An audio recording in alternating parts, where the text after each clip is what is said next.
Everybody, Mike with mk5 Specialties, back today to get this project going. We started a little bit last night.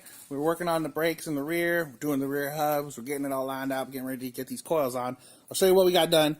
We're going to walk through the rest in the back on the other side real quick, but I want you guys to come check it out. So, we got the new hotness on. Look at them brakes, man. Those are those power stop brakes. You know you want them. Amazon, not a sponsor. And then we got those RSK coilovers installed, put new coil springs, new shocks, and we took a quick measurement after we got those on, and looks like we're sitting exactly at 2 inches. So we're gonna keep plowing away today. We're gonna get the other side, and we'll bring you back when we start tearing that one apart. All right, guys, we're back. We're getting ready to get into this rear shock assembly and spring. So up here at the top is your rear shock. See right here, we got two 16mm bolts come out of there. And then to get that out, you gotta take this one off. It's a 20mm. But in order to get that off of there, first you gotta get the spring out. And before you can get the spring out, you need to get this bolt out right here. Ba-blam. It's 18mm. And then you need a socket and a wrench because it's got a nut on the other side, same size. And here's the tricky part, guys. So that spring, the thing you've been driving around on, is it's very heavy duty. It's in there. It does not want to come out. Well, it does actually. It wants to come out as fast as humanly possible. So you need to make sure you got a jack and some way to support this thing. And you're going to slowly lower it down and release the spring tension after we get the bolt out. So we're going to get this all unbolted real quick, and we'll bring you right back. All right, guys. So we got the bolts out on the top. Getting ready to take the big bolt out of the bottom. It's in there a little snug, so give it a little couple twists to help it along. All right, you see that? Oh, that's the spring tension off this. All right, it's not crazy, but it's enough to almost make you poop yourself. Almost. There you go. So now we've lost spring pressure. We can go ahead and get these coils out. We're gonna grab the bolts real quick. Boom. Come to Papa.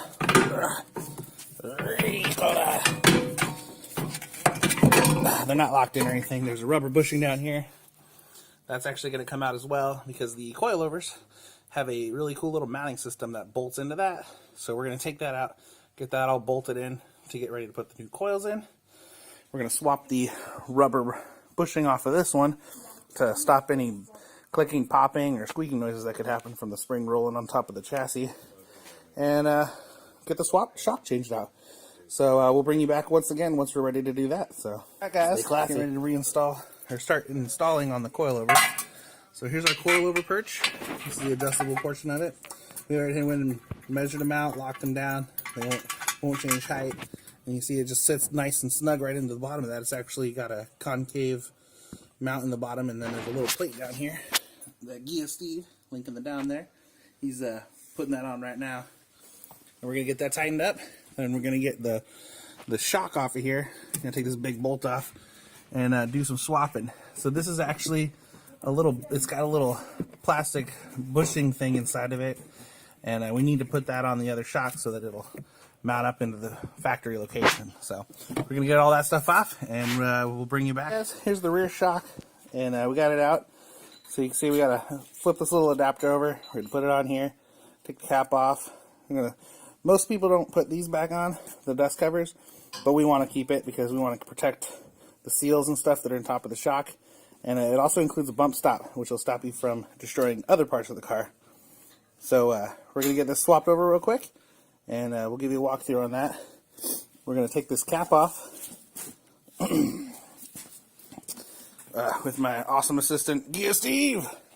Say hi, Gia Steve. Hi, Gia Steve. Can you hold this for a second? There you go. Crusty. Look at that conundrum. So, these are fun. You need to get a open-end wrench onto that nut, and then a smaller open-end wrench onto that fold to get this bad boy off. So, we're going to get this all apart, and we'll be right back. We got this old one apart now. And you can tell there's nothing left. See how this shaft? Oh, this shaft. So tall and erect. And this one, well, this is not. This is like your dad or your grandpa. You just can't get it up anymore. And that's how you can tell when your shock's bad. So we're going to go ahead and swap the dust cover with the bump stop onto it. And we got to do that silly little nut thing on the top. I would show you how to do that, but I feel like it's been done a million times. So just assume that you know what you're doing, or not. And we'll be right back. The rear shock mounted up with the dust cover and bump stop back in. Everything's bolted up to the ceiling, bolted into the spindle. All right, time to install our coil spring. So you can see right here, this is the factory thing. I'm actually going to clean that up before I stick this in the hole. And then we kept our factory rubber bushing that sits between the frame and the spring, like I said, to eliminate rattling and squeaking. And then this is literally just going to plop right onto that bad boy. And then we're going to lift it up with the jack, compress this just a smidge, and bolt that in. So we'll bring you back once we're done. Alright guys, so we got the new coilovers in. We got the section new shocks in.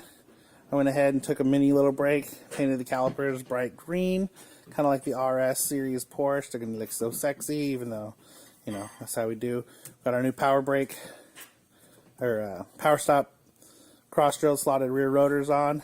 We're getting ready to get the wheels back on. We just wanted to show you what that looks like all completed. We got about a 2-inch drop, and we'll check that out again once the car's back down on the ground. And then we're going to move to the front. All right, everybody, up front. We're finally back. I know for you guys, it's only been moments on the YouTubes, but for us, it's been a fun-filled day full of fun, excitement, turmoil, and hatred for everything that is existing so far on this car. We're back with Gia Steve. You guessed it. He'll be in the down there. Yeah, and we're going to go ahead and take off the front end. We're going to do the front coilover.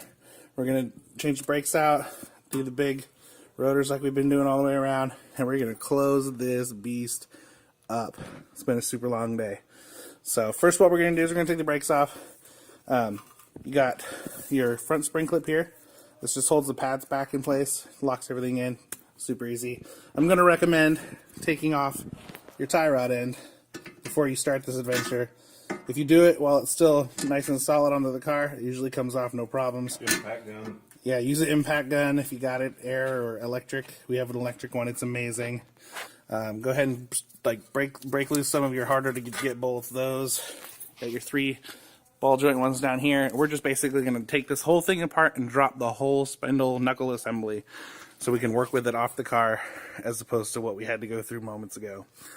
And then, yeah, so we'll bring you back after we have a little bit more fun. Quick tip, if you're going to be replacing what we are, you don't actually have to remove the rotor. You can just undo the bolt for the hub and take the whole thing off as one. Saves a lot of headache. Yep, and we'll show you those real quick. Come around under here. All right, and you can see right here, they're a little dirty, but you got 4 of these. 1, 2, 3, and 4. They are 14 triple squares, and you really got to get a little oomph in there. It works best if once you get the ball joint undone, you pull this little section up off the control arm. You can push the CV axle out of the way, give yourself a little bit more clearance to get in here and do things. While we're back here, actually, you can see the bolts for the carrier assembly for the caliper, as well as the brakes. They're under here. Pop these little caps off real quick. Of course, it's not going to be really quick. They fell off on the last one. Alright, give me a second, guys. Here. There we go. So you pop those little caps off, lose it in the garage somewhere. 7mm Allen bolt. 2 of those gets everything going, and that's what we're gonna do. We'll bring you back when we're getting ready to zip her back up, guys. Mark IV Specialties. We did it. We had a great day. So much work. So much work. I actually didn't get to finish the front strut installation with the coilovers and all that. We were getting pushed for time. We got to get this bad boy out of the shop and get it on the road. So, there's a couple other videos out there. I apologize for not getting that finished for you. But check, you can check them out. If you want, keep following my channel. We'll be bringing you more updates as we go. We're going to get this car cleaned up, get it ready to roll. Show you the final results. Oh, look at that tuck. Alright, it's like maybe a finger and a half. Looks real good. That's the front. We're going to back it out and check the turning radius, make sure we're not jacked up. And here's the rears. Oh, look at that. Beautiful. Beautiful. So thanks for coming along with us, guys. And we will see you next time. Stay classy.